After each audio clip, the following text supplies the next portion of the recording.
नमस्कार, मैं प्रेम कुमार श्रीवास्तव। आज हम बात करने जा रहे हैं बैंकिंग सेक्टर का। और ये बहुत ज़रूरी है कि हम लोग बैंकों के ऊपर बात नहीं करते हैं।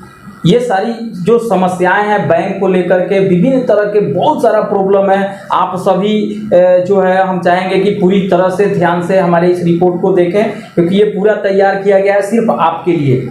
बैंक का जो मनमानी इस समय चल रहा है वो काफ़ी असहनीय होते जा रहा है। और कुछ खास करके अगर ये सारे बैंकिंग सेक्टर के बारे में अगर हम बात करते हैं तो जो ग्रामीण इलाका है, पूरे देश की हम बात अगर करें तो शायद कुछ जगहों पर ठीक है, लेकिन बिहार की अगर हम बात करें तो बिहार के अंदर जो ग्रामीण क्षेत्र है वहाँ के लोगों को बहुत सारा परेशानियों का सामना करना पड़ रहा है बैंकिंग को लेकर के। बैंक एक जहां डिजिटल इंडिया का आगाज है, बहुत सारा विभिन्न तरह के प्रोग्राम चल रहे हैं, वही बैंकों का मनमानी आपको सीधे हम कुछ ग्राफिक के जरिए आपको हम कुछ बैंकों का जो मनमानी इस समय चल रहा है उसके बारे में हम कुछ आपको बताएंगे। सबसे पहले हम आपको यहाँ पर बात करेंगे सेंट्रल बैंक ऑफ इंडिया। आप सभी को पता है कि सेंट्रल बैंक ऑफ इंडिया कौन है। पूरे देश में जो जाना माना बैंक है, गवर्नमेंटल बैंक है, और ऐसे बैंक की मनमानी के बारे में हम आपको बात करेंगे जो लोगों की परेशानियां हैं, विभिन्न तरह के लोग परेशान हैं। ये ऐसे bank central bank of India जो अपने आप में एक बहुत बड़ा ये रखता है, ऐसे बैंक को लेकर के भी काफी सारा परेशानियां हैं। दूसरा एक बैंक करेंगे जो इनका तो कोई बात ही नहीं है, ऐसे बैंकों पर सीधे कार्रवाई करना चाहिए आरबीआई को। रिजर्व बैंक ऑफ इंडिया के गाइडलाइन को ऐसे बैंक फॉलो नहीं कर रहे हैं। उत्तर बिहार ग्रामीण बैंक, जी हाँ, ये ओनली बिहार में चल रहा है। ये जो बैंक है आपको उत्तर बिहार ग्रामीण बैंक, ये सीधे बिहार में, सिर्फ बिहार में, ये अभी इसका जो ज्यादा नेटवर्क बिहार में है, चुके इसके नाम से भी आप सभी को पता चलेगा। एक चीज दूसरी बात आपको यहाँ पर हम बता दें कि ये उत्तर बिहार ग्रामीण बैंक है, इनके पास खुद का सर्वर नहीं है और ये बैंकिंग सेक्टर में उतरे हुए हैं पूरे बिहार में, और पुराने बैंक है ये। इनकी मनमानी अगर आप सुनेंगे तो दंग रह जाएंगे। सारे लोगों को इन लोगों ने तंग करके रख दिया है और इसका नतीजा इनको भी भुगतना पड़ रहा है। ऐसा नहीं है कि नहीं भुगतना पड़ रहा है, क्योंकि ये उत्तर बिहार ग्रामीण बैंक है, कल होकर के इनके पास काफी कस्टमर था, धीरे धीरे इनका कस्टमर कम होता जा रहा है अदर बैंकों में। अब पहले जैसा जमाना नहीं रह गया कि आप मनमानी चलाएंगे और आपके साथ लोग जबरदस्ती आपके उत्पीड़न को सहन करेंगे। और ये बैंक जो है सबसे ज्यादा जो है आरबीआई के गाइडलाइन को फॉलो नहीं करता है। यहाँ पर एक उदाहरण हम आपको बता दें कि आरबीआई के गाइडलाइन के हिसाब से अगर ये किसी भी बैंक का कोई पेमेंट अगर फंसता है, जो एईपीएस के माध्यम से हो या एटीएम के माध्यम से, बहुत सारे जो लेन देन होता है, किसी तरह से अगर फंसता है तो 48 आवर यानी 3 वर्किंग डे के अंदर जो अमाउंट है वो रिफंडेबल होना चाहिए, कर देना है। ये गाइडलाइन है और सख्त गाइडलाइन आरबीआई का है। लेकिन ये उत्तर बिहार ग्रामीण बैंक है, इनका मनमानी इतना है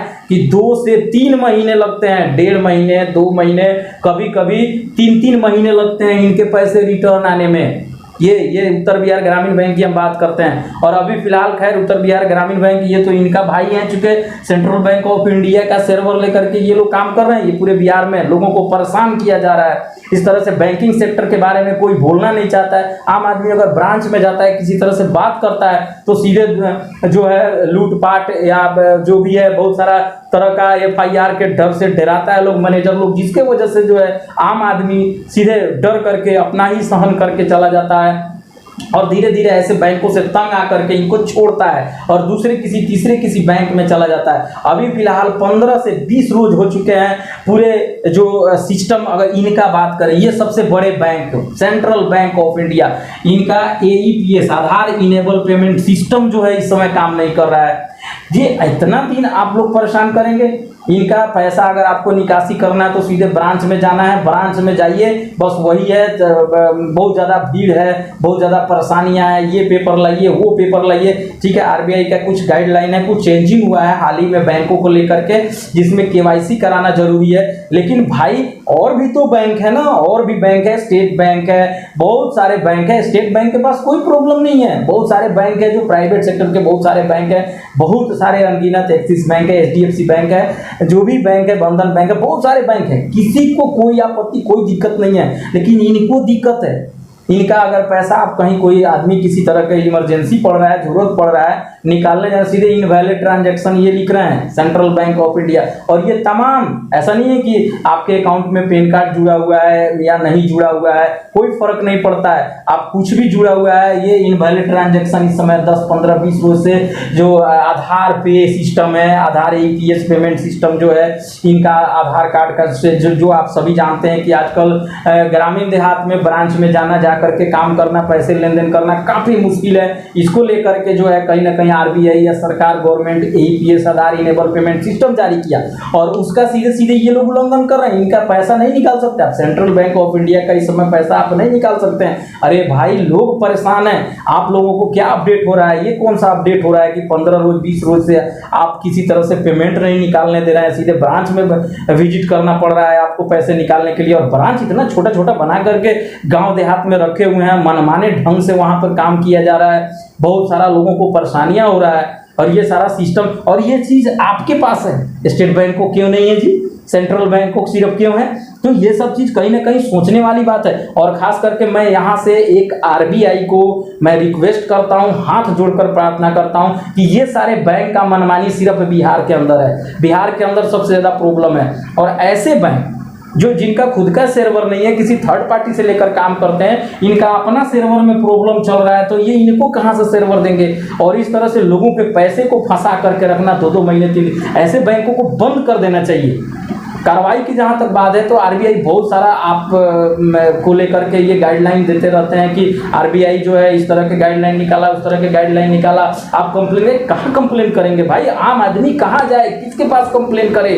कहीं कोई सुनने वाला नहीं है। बैंकिंग सेक्टर को लेकर के कहीं कोई सुनने वाला नहीं है, बहुत ज़्यादा परेशानियों का सामना करना पड़ रहा है। तो प्लीज़ ऐसे बैंक वाले जिनको कहीं ना कहीं से ये चीज़ सोचने की ज़रूरत है कि आम आदमी क्या करे, कैसे उनको हम सरल बनाएं ताकि वो अपने पैसे, हम आज अपने पैसे को निकालने के लिए दर दर भटक रहे हैं, परेशानियों का सामना करना पड़ रहा है हमको। लेकिन इस चीज़ को ऐसे बैंक जो सेंट्रल बैंक ऑफ इंडिया अपने आप में एक बहुत बड़ा बैंक इस देश का है, इन लोगों को सोचना चाहिए कि क्यों हमने ऐसा इतना दिन सर्वर का अपडेशन हो रहा है या जो भी प्रॉब्लम हो रहा है, पता नहीं क्या प्रॉब्लम है, क्योंकि कोई इनका आप सेंट्रल बैंक ऑफ इंडिया में जाकर के किसी ब्रांच मैनेजर से सब हमने देख चुका है, कहीं भी जाकर के आप बात करिए, किसी को कोई जवाब नहीं है। ऊपर से सिस्टम में प्रॉब्लम आ रहा है, बस सिर्फ एक ही जवाब आ रहा है ऊपर से सिस्टम। अरे कितना दिन सिस्टम में प्रॉब्लम आ रहा है, आम आदमी परेशान है, जनता परेशान है, इसका कौन जिम्मेदार होगा जी? आप सभी हाथ जोड़कर मैं प्रार्थना करता हूं कि बिहार के लोगों को, ग्रामीण क्षेत्र के लोगों को परेशान मत कीजिए। बैंकिंग सेक्टर से जुड़े तमाम बैंकों से मैं रिक्वेस्ट करता हूं कि आप सभी कहीं ना कहीं उस ग्रामीण क्षेत्र के जो मजबूर लोग हैं, जो परेशान लोग हैं, उनके बारे में जरूर सोचें। और इस तरह के सिस्टम में अगर प्रॉब्लम आता है तो आप लोग जल्द से जल्द इसका हल करें। और ऐसा कैसा हो गया जी, सेंट्रल बैंक ऑफ इंडिया का इस समय 15 दिन से सिस्टम में प्रॉब्लम आ रहा है, इनवैलिड ट्रांजैक्शन APS में लिखा जा रहा है, ये कौन सा बात होता है? इतना दिन अपडेशन तो नहीं होता है। और RBI की अगर गाइडलाइन को आप फॉलो कर रहे हैं, ऊपर से ये है KYC कराना है, तो सिर्फ आपके लिए है, सेंट्रल बैंक स्टेट बैंक के लिए नहीं है, सिर्फ सेंट्रल बैंक के लिए RBI का गाइडलाइन है। अरे उसमें कोई और भी तरीका हो सकता है जिससे आप लोग कर सकते हैं। तो तमाम ये सारी चीज़ें जो परेशानियां हैं आम जनता को उठाना पड़ रहा है, किसी तरह की ये होता है, तो मैं रिक्वेस्ट करूंगा सेंट्रल बैंक ऑफ इंडिया से कि आप अपने सिस्टम को इस तरह से नहीं कीजिए। आपको KYC कराना है तो धीरे धीरे जो है KYC का प्रोसेस करें, आप कुछ चीज़ें रोकें, आप उसके बाद KYC कराएं। और इस तरह से जो है तमाम प्रॉब्लम आप खड़ा कर दे रहे हैं। तो लगभग 15-20 रोजों से जो लोग KYC करा चुके हैं, यहाँ एक चीज आपको ये बता दें कि इनकी मनमानी, सेंट्रल बैंक ऑफ इंडिया की मनमानी की बात अगर करें तो खुद इनके तरफ से जो लोग KYC करा चुके हैं, फॉर्म जाके फिलअप कर दे रहे हैं, उनका भी APS आधार इनेबल पेमेंट सिस्टम इनवैलिड कर दिया गया। तो ऐसा क्यों किया जा रहा है जी? आप इसमें अपने सीधे बात है कि सिस्टम में अपडेट हो रहा है, ये सारी चीजें हैं, सारी परेशानियां आम जनता को भुगतना पड़ रहा है। बैंकों से मैं रिक्वेस्ट करूंगा कि आम जनता का जो पैसा है, आम नागरिक का जो पैसा है, उस पर सिर्फ उसका हक है, उसको आप लोग परेशान नहीं करें। नहीं तो आम जनता, क्योंकि अब ये जमाना नहीं रह गया कि भाई हम सेंट्रल बैंक में ही रहेंगे, ग्रामीण बैंक में ही रहेंगे, हम अदर बैंक चेंज करेंगे। लोग धीरे धीरे चेंज करना चालू करेंगे। हमारे हिसाब से जो हमारे पास कुछ ग्राफिक्स है, उसके तहत मैं आपको बता दूं कि ये जनाब जो है उत्तर बिहार ग्रामीण बैंक, ये काफी पुराने बैंक हैं बिहार के, जाने माने। जिस समय बिहार में जो ग्रामीण क्षेत्रों में शाखाएं नहीं थी, ये सेंट्रल बैंक, स्टेट बैंक, ये सारे का शाखा बहुत कम हुआ करता था। उस समय इनके शाखा थे और ये काफ़ी अच्छा बैंक में इनकी गिनती होती थी। लेकिन आज के डेट में अगर इनकी हम बात करें तो बहुत सारा प्रॉब्लम समस्याओं से भरे पड़े हुए हैं। तो ये सारे प्रॉब्लम समस्याओं को इन लोगों को समझना होगा कि आम आदमी को हम परेशान क्यों कर रहे हैं, आम जनता को इतनी परेशानी हो रही है, उस पर आखिर हल करें, किसी तरह की कोई कमेटी बैठाएं, कोई कंप्लेन करें, कंप्लेन का सुनवाई किया जाए। किसी तरह की कोई सुनवाई नहीं। आम नागरिक अगर ब्रांच में जाता है, किसी तरह से बात करता है, सीधे धमकी दिया जाता है। और बैंकों का ये मनमानी कब तक, इस पर सबको सोचने की जरूरत है। बैंक हो, रिजर्व बैंक ऑफ इंडिया हो, सब किसी के लिए ये सोचने की जरूरत है। बहरहाल अभी तक के लिए इतना ही। आप देखते रहिए पब्लिक टाइम्स न्यूज ऐसे ही अपडेट के लिए।